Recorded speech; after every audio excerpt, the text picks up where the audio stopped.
오늘의 주요 뉴스입니다. 전파가 빠른 변이 바이러스로 인한 코로나 재유행 속도가 빨라지면서 정부는 오늘 의료체계 변경 등을 중심으로 한 새로운 방역 대책을 발표합니다. 코로나 재유행 조짐은 우리나라뿐 아니라 전 세계적으로 진행되고 있습니다. 미국은 환자가 늘어나자 모든 성인을 대상으로 4번째 백신을 맞게 하는 방안을 검토하고 있습니다. 전파력이 강한 BA.5 변이, 그 증상을 살펴보면 가장 특이한 건 목이 먼저 아프다는 겁니다. 냉방병과도 비슷해서 구별이 어렵다고 하는데요. 항체를 피하는 능력 때문에 이미 코로나19에 감염됐던 사람도 다시 걸릴 우려가 있습니다.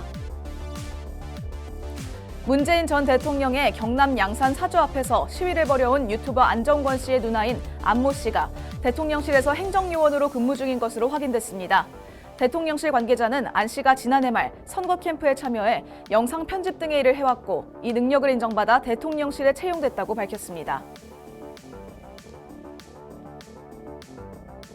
여야 원내대표가 국회의장 주재로 만나 재헌절 전까지 국회 원구성을 마무리하자고 합의했습니다. 하지만 사법개혁 특위 구성 비율 등 핵심 쟁점을 놓고 고성이 오가는 등 이견을 좁히지 못하면서 국회 정상화까지는 난항이 예상됩니다. 한국은행이 오늘 현재 1.75%인 기준금리의 인상 여부를 결정합니다. 치솟는 물가와 환율 대응을 위해 금리를 한 번에 0.5%포인트 올리는 빅스텝을 단행할 거란 전망이 나옵니다. 코로나19 재유행과 경기 침체에 대한 우려로 국제유가가 큰 폭으로 내렸습니다. 현지 시간 8월 인도분 서부 텍사스산 원유는 지난 4월 11일 이후 최저 가격인 배럴당 95.71달러에 거래되고 있습니다.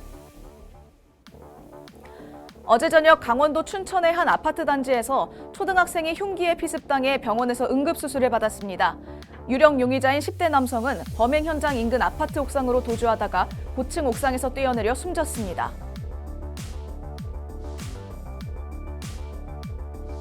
뜨거운 환영을 받으며 내한한 잉글랜드 프로축구팀 토트넘의 친선 경기가 오늘은 팀 K리그, 이번 주 토요일엔 스페인 세비야와 두 차례 치러지는데요. 암표 사기가 기승을 부리고 있습니다. 간편 결제 서비스인 네이버페이가 소비자에게 제대로 알리지 않고 적립 혜택을 축소하거나 폐지해 이용자들의 불만이 커지고 있습니다.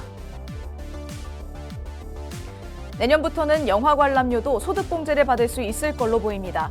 정부가 오는 21일 발표할 세법 개정안에 이런 내용을 포함하는 방안을 검토 중입니다. 넷플릭스 드라마 오징어 게임과 주연 배우 이정재가 미국 TV방송계 최고 권위의 아카데미상으로 불리는 에미상 후보에 올랐습니다.